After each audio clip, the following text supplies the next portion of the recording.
Hi, I'm Darren with Smartsheet Guru. I'm joined by Alana, who's a executive business coach, and I'm gonna let her introduce herself about what she does.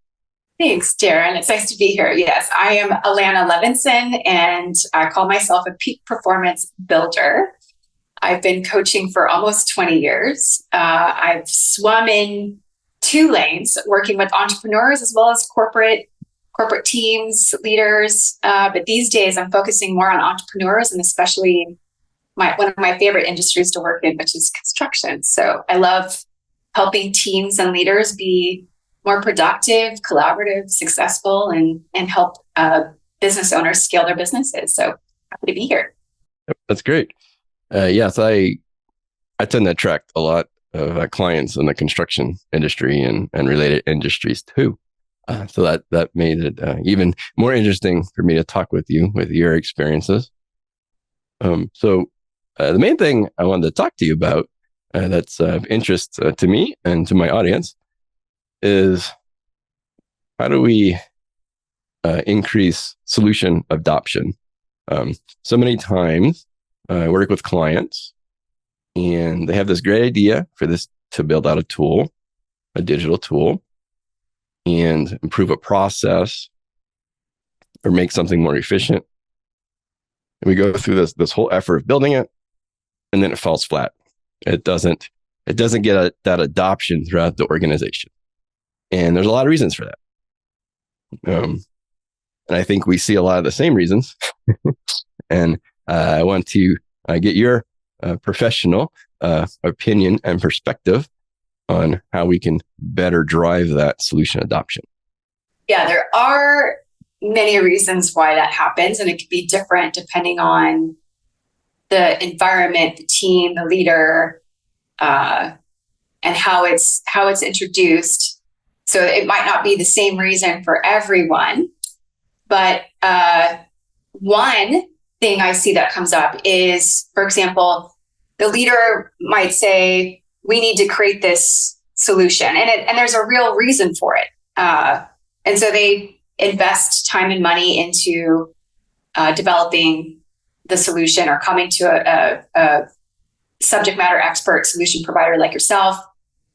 But they don't involve anyone on the team in that process. They don't ask their team, "Hey, what would work best? What are the bottlenecks in our process? What is the process from start to finish? And how could a technical or automated solution help with something like that?" Like really eliciting their input and getting them to contribute.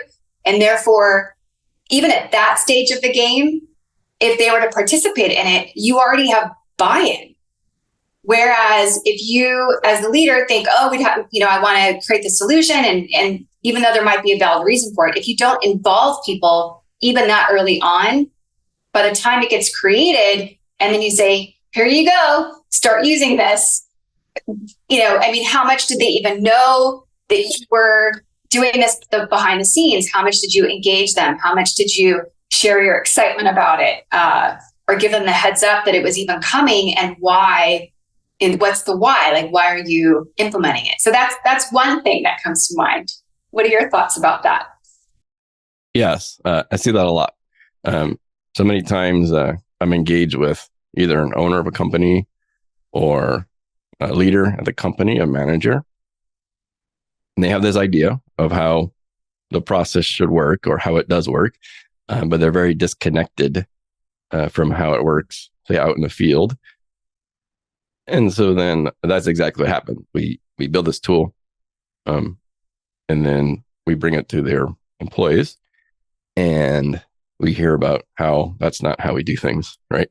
And then you get that feedback. And in fact, because I've learned that, and so I try to push clients to say, okay, let's get some user feedback. Let's test it with some users. And the ones that do are much more successful.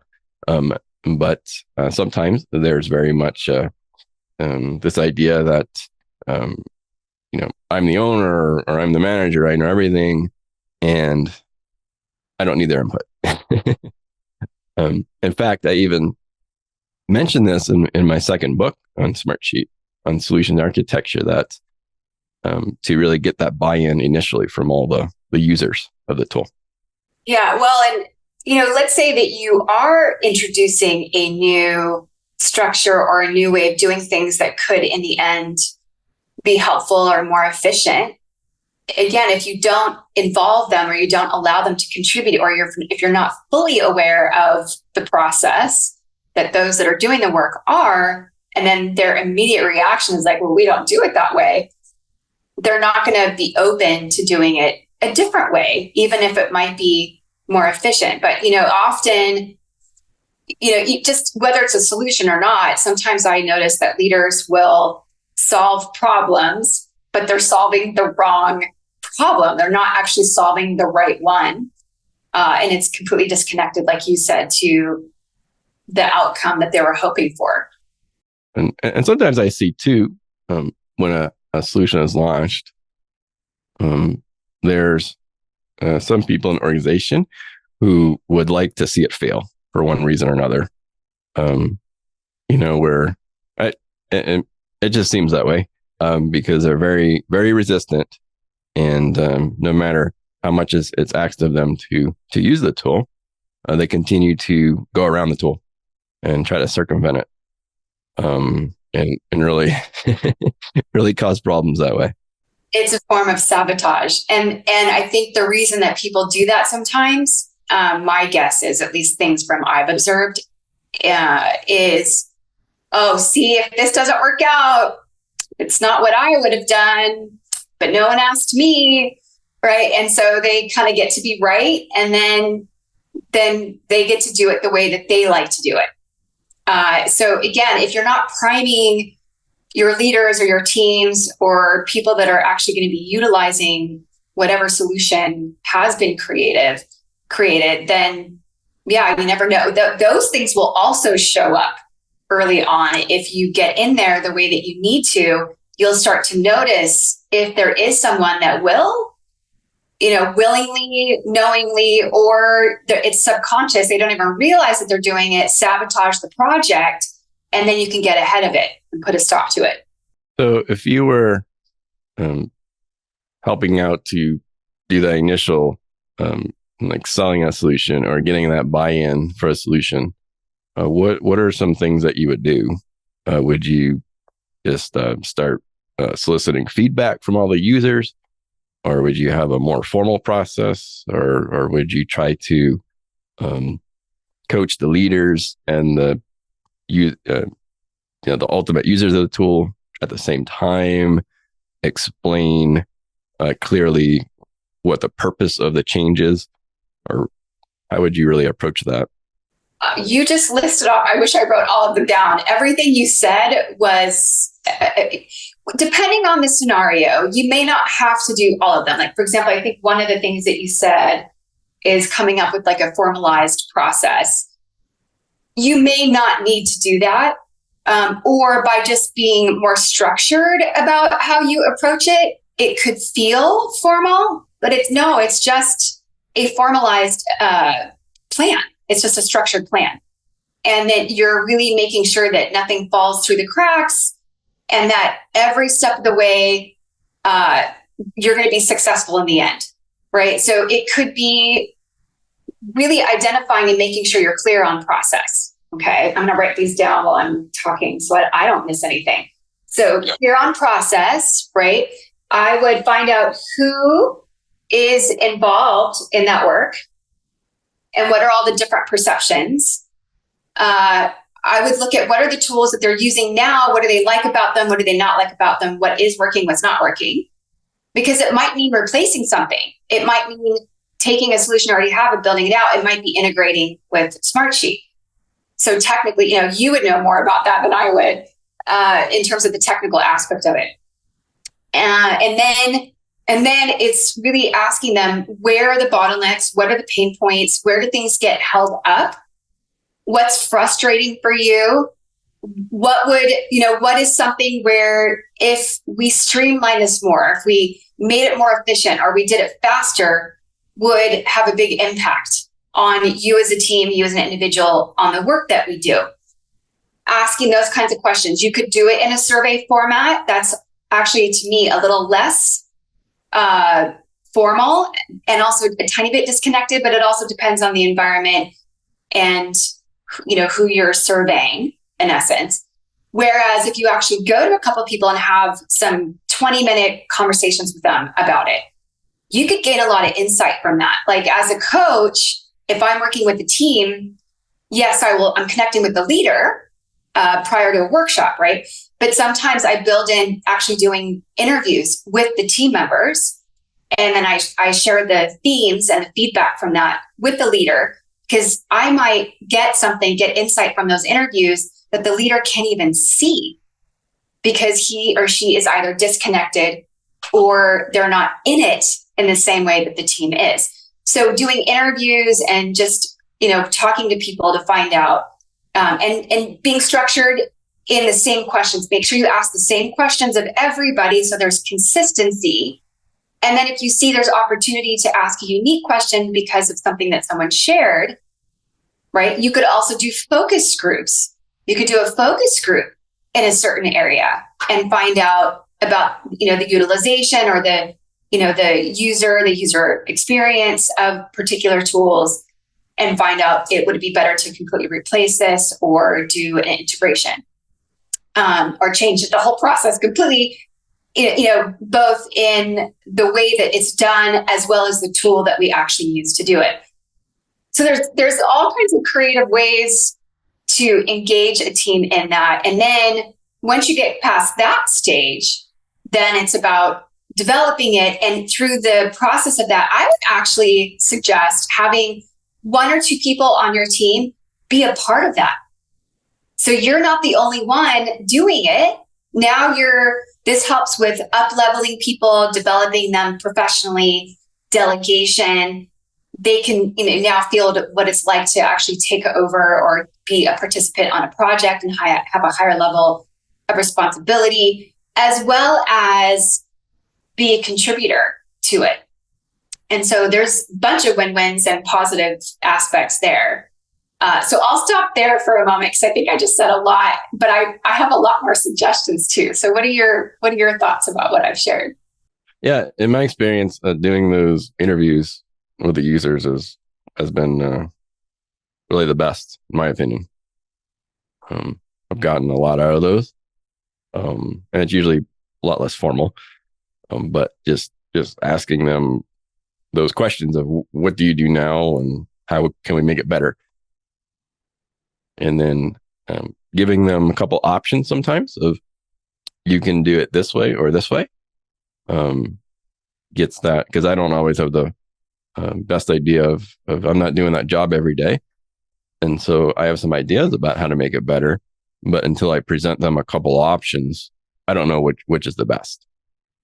So I like to do that too, of at least give them an option that you can have it this way or this way.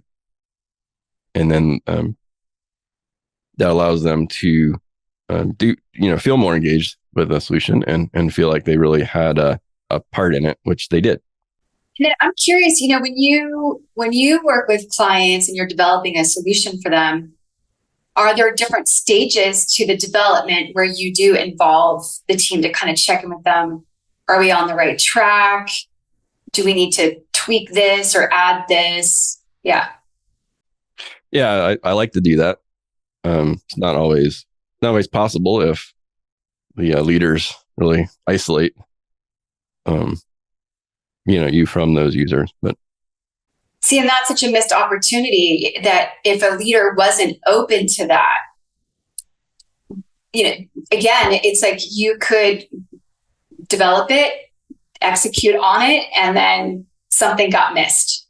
So yeah, so anybody out there watching this, if you were to work with Darren or some other provider and developing any solution for that matter, I would strongly encourage you to be open to not only involving some of your team members for all the reasons that I've mentioned, as well as, it doesn't have to be many steps, but maybe like you do at least like the initial draft, get feedback, right? And then you go continue to develop it, check it one more time, and actually do a test run of, like, say it's for a customer database, or customer success, or customer experience type calls, and then actually test it out and see the process of that. And if there's something missing or not working, that could be really helpful too before you release that final version. And then once that, the final draft or version is released, the training, and that's really where, more of the adoption takes place. And if you've done all that work that we've already talked about, you're going to have an easier time with the training and the adoption because they've already been a part of it. And if there's anybody on the team that hasn't been a part of it, their teammates who were can talk about it with excitement. And then they can also participate in the training of their peers and their colleagues.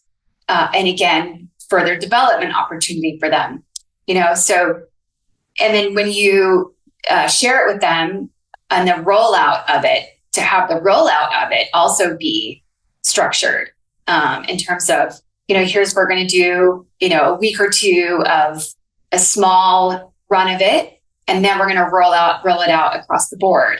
And through that period of time, we want your feedback, your questions, tell us what's not working, what feels clunky, to you, et cetera, et cetera. And then, so it's more or less, I guess, overall, I'm encouraging inclusivity and including them to get feedback and contribute. So they really feel like they're a part of something and that they already have a sense of ownership.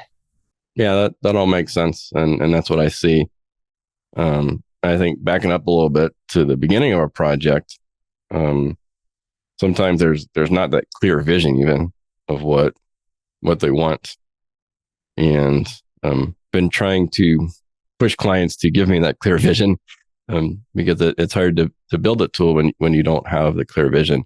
I even try to mention that you want to build a tool to support your process and not fit your process into a tool.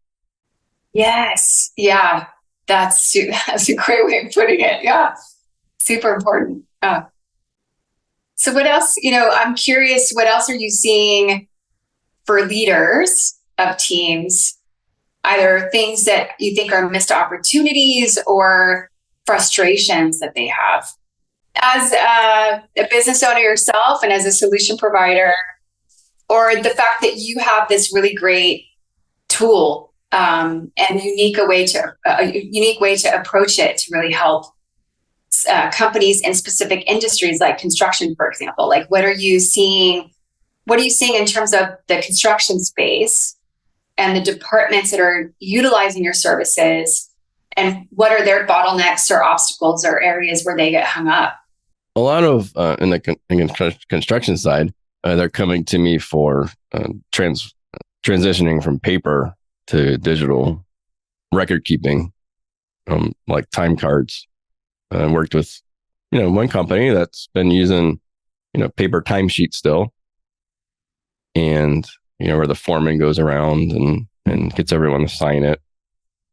So they've transitioned to electronic input for that on a mobile device, and where that helps is really on the accounting and payroll side, because previously, the lady in the office had to sit there and type in from a paper timesheet. Wow. Every day or every week into their payroll system. And so now that we're collecting it electronically, we have that data structured. A manager can approve those timesheets, make edits, make sure the data is all correct. And then it goes in a very structured format over to payroll, where they can upload it easily into their system. Nice. Yeah. So much more efficient and probably great for checking accuracy. And by, alleviating all that data entry input that she used to have to do, I would imagine that her time is now freed up for her to be able to work on some other things or some other projects that she might not have been able to get to as more quickly. Yeah. And I find that in those situations, employees like her are very receptive to that idea, because it probably is stressful to have to make sure she's typing in every entry correctly. So now at least she has a lot more confidence in what she's putting into the system. Absolutely. Yeah. Yeah, and I'm trying to, as it become more integrated with in the construction industry. For example, I've just partnered with another company, a Fleetio, which has an online platform and mobile app for managing fleets. And so a lot of companies I work with have a fleet of some sort. So looking to be closer integrated with that and connecting those systems from, if they're using Smartsheet or some other system, of how to bring that data into a system like Fleetio. Cool. Yeah. Yeah. It seems like more and more opportunities are opening up for automation, integration, data accuracy, more efficiency. And I'm sure the reason we're even talking is because there's the technical side, but then there's the human side, right? Going back to adoption, because those smart sheets don't get filled out by themselves, right? They still need interaction from a human being, and for people to really care about what they're doing and feel like they're contributing. And I mean, believe it or not, it connects all the way back up to morale, being energized about their work, strengths that they have to make sure that they're being utilized, and retention. So if you're not giving your employees an opportunity, or team members an opportunity, to do things where they feel like they're contributing something, or do things that are an energizing strength of theirs, or that they don't have the opportunity to develop themselves, after a certain period of time, they will experience anything from, say, burnout to boredom. And then they're going to be ready for what's next. So, how are you using these opportunities for how they even utilize or integrate something like a Smartsheet for further advancement? The other thing, though, I see is sometimes there's a tendency to want to make a solution a lot more complex than it needs to be, or maybe have the wrong goals of wanting to automate everything. But it doesn't always make sense to automate everything, because if it's a small task that doesn't take a lot of time, or is not very error prone, sometimes the investment in automating it isn't really worthwhile. So sometimes I always present that too when I'm asked about, can you automate this or that? And the answer is usually yes, we can, but is it worth it? Because the investment may not justify the time savings or the monetary investment. To invest something that takes a few minutes a day, sometimes if it's a very low volume, doesn't even justify trying to automate it. No, that's brilliant. That's great that you do that, and bring that attention to, it's like, hey, this might actually take you longer, or have you, use a financial investment where you can allocate those resources someplace else where it's actually more needed. Yeah. On your construction clients, what do you get visibility into what type of tools they're using, or do you see a lot of need to automate more, or make record collection less error prone? You're bringing attention to something for me that I should probably start asking more questions about. What platforms are you using, and why are you using that one?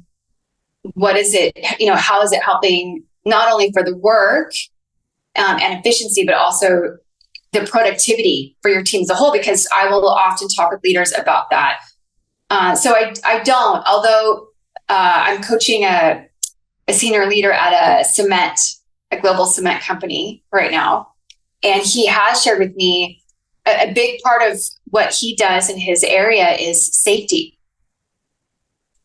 And there's talk about processes. I mean, like if there's a big semi showing up to do a pickup or a drop off at a certain location, and you don't have, people at that warehouse location have not properly set it up to expect that the truck or the truck driver and the size of the truck, right? To be able to get the inventory or the product in or out of that truck, that's going to be held up. And then, and this is a real situation this person brought to my attention, where there was a huge inefficiency and somebody dropped the ball and it could have been tracked. And then what happened is people don't think about the impact, because it not only impacted the warehouse and the delivery, but that truck driver who doesn't work for that company, he works for an external third party. Now you've just delayed his day, and he can get in trouble for not having followed through on getting in and out as quickly as he needed to and as safely as he needed to, because they weren't prepared for the size of the truck. And so there was a safety issue. And that was kind of huge for him. And he definitely uses automated tools for all of that. And then there was an inefficiency in the people side of things. And so we did talk about that. I don't know if that is something that, like, to answer your question, but yeah. Yeah, it's very interesting. Well, I think sometimes too, companies get a little hung up on, oh, we have this tool, so everything's going to be okay. They don't pay attention to that there's people that are running that tool or making those data entries. I go through this a lot where I get questions about metrics that we calculate, and why are they inaccurate? Well, we have to look at what the data was entered, and if people aren't entering the correct data or not entering at all, I can't make the tool give you an answer. Yeah. Well, there's the entry of the data, right? And then there's how is the sheet set up to calculate? And was it set up to calculate what it is that you're actually calculating appropriately? Or is it the wrong formula? I mean, to be honest with you, I'm terrible at Excel, and this is why I love that you're out there and what you do. And I think it's so necessary, especially for people like myself. I don't know how to do that appropriately. So that's where I rely on other people to do those things. But yeah, I mean, I can imagine that if there's not the proper calculation, even input into the sheet, even if it was the right data, you're going to get the wrong output. Yeah. So, talking about metrics and calculations, a lot of times companies want a dashboard, right? And I say, okay, we can make a dashboard, but what do you want on it? Because the result of your dashboard, or what you want the output to be, really determines what data you're going to collect. And so many times it's, I just want a number. Well, I can give you numbers. What do you want it to be, though?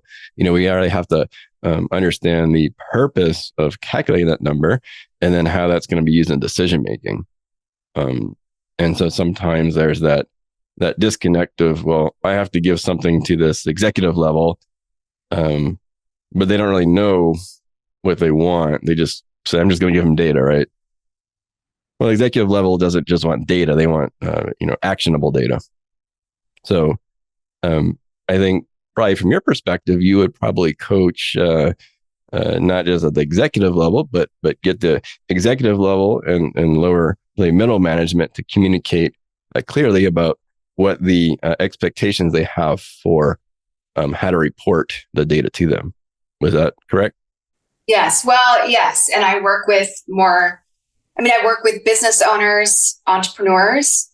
I also work with senior level leaders at bigger, big box construction, or just big, leaders at organizations. I mean, I've also worked in high tech for a long time, because I've been doing this a long time, but and I've been able to utilize that experience and bring it over to the construction space. But yeah, I mean, when it comes to data, it's about telling the story. Those numbers are telling a story, and the story that you tell that's going to elicit a certain, it depends on why are you telling the story. Is it because you need somebody to approve budget for a project? So you need to use that data accurately and efficiently to convince that person to hand over whatever money you need to do that project. Are you trying to convince another department or area to make a change, to make a big change? And one where maybe you're in a culture where the thinking is usually, oh, well, we've always done it this way. And now you're trying to be impactful and influence them doing it differently. And people aren't usually open to that. So I could probably provide some other examples too, but yeah, so it's like using that data to tell a story so that you can have the impact that you need to have. And then, yes, I work with leaders or people that are going to be delivering these talks and coaching them on the best way to deliver that story. How are you sharing it, say, visually in a PowerPoint? Or who's going to be in the room? Who's your audience, right? Are the C-suite people going to be there? Is it a stakeholder? Is it a customer or client that's going to be there? What's the outcome that you want? And what's the best way to approach that conversation where you work that story in? And then how do you close out that conversation and make sure that they walked away with what they wanted, what they needed, what they were expecting, so that they walk away feeling that was a valuable use of my time and I got exactly what I needed to be able to either make this decision or to move forward or to say, yep, we're going to work together on this. Yep. And it's very common that we create different dashboards or different data presentations for those different audiences. Because that's very important. Yeah. In fact, visualization and data science is a whole discipline in its own. So you could really get into how to best to present those data. But do you want to give any last little nuggets? I know you have a lot to say about procrastination. So maybe there's something you want to say about that. Yeah. I mean, there's different reasons why we don't follow through on or do things that we say we're going to do. And some of you out there might be just an ongoing, consistent, natural procrastinator, or at least that's how you identify yourself. And you might make light of it. And sometimes it can, it's not life or death. And sometimes, it could be having an impact on how you show up. And depending on how you show up to various people, is it how you're showing up with people that you work with a team that you lead, with someone that you report to, with your prospects or clients, because it all has an impact. Or how are you showing up for yourself, really? So the ebook that Darren has been so generously promoting, I talk about various myths and belief systems that we have around how we engage in work. And even some people, when they first read it, that were like, I'm not really a procrastinator. They realized, well, maybe in these certain situations, I actually am.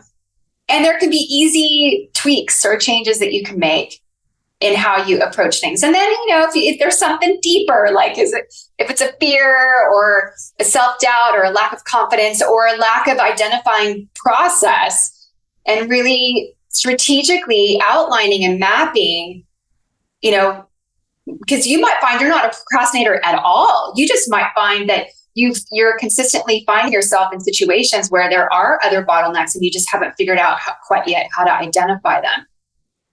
In all of this, Darren, all of these things, all the things that we've been talking about today, they're all solvable. They're all easy. There's all easy solutions for these things. It's just the importance of working in your business and on your business. And there is the distinction between the two. So, procrastinating is just an aspect of what gets in our way. And there's easy solutions for that too. So, yeah. Yeah, thanks for bringing that up. And I explained to my email list, which if you're not on my email list, I recommend that you should be on it. It's not just about Smartsheet or AppSheet or or technical. Try to make it as entertaining as I can, and taking a more holistic approach now. And that's why I have you on, because it's not just about building a fancy technical tool, but we want it to actually get used and provide that value. So I'm trying to get, drive my clients to see that more, and, probably use that as a decision of whether I work with them or not. I've been doing this long enough, not very long, but long enough to know who I want to work with and who I don't. And when I get those leads that come across that aren't a good fit, well, those are ones that I refer out to firms that are better suited to handle those types of leads. I hear you.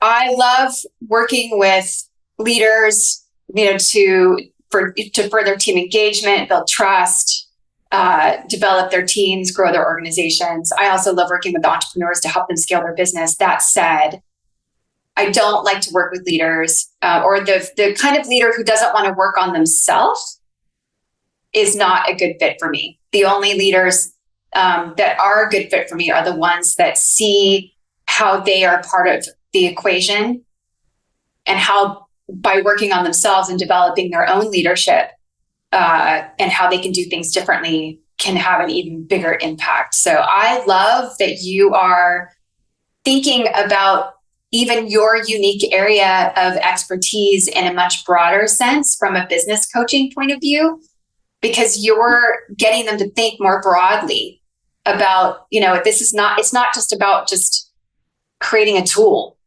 There's reasons why you're doing it, and there needs to be adoption for it. Otherwise, there's no point to it. Or you might get it and use it for a short period of time, and then it becomes quickly outdated because your process is changing, right? And if they're not noticing that, then they can't come to you and say, "Hey, Darren, after now using this for 6 months, we're realizing that our internal process is changing and we need your help with updating it."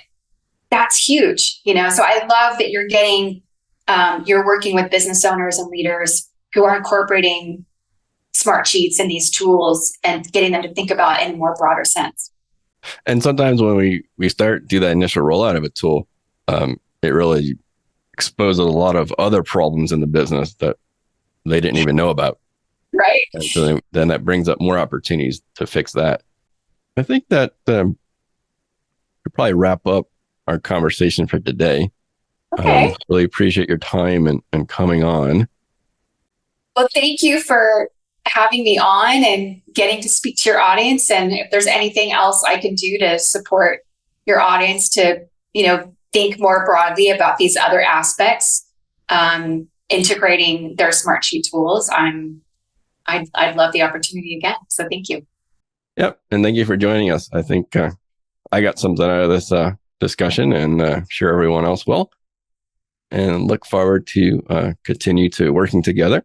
I think hopefully I'll have some work to send your way, or at least bring you into some of my clients that need some of this help.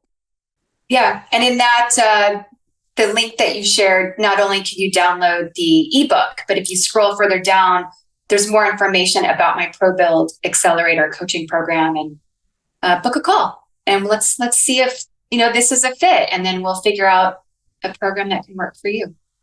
All right. Have a good day. We'll talk soon. Thanks, Darren.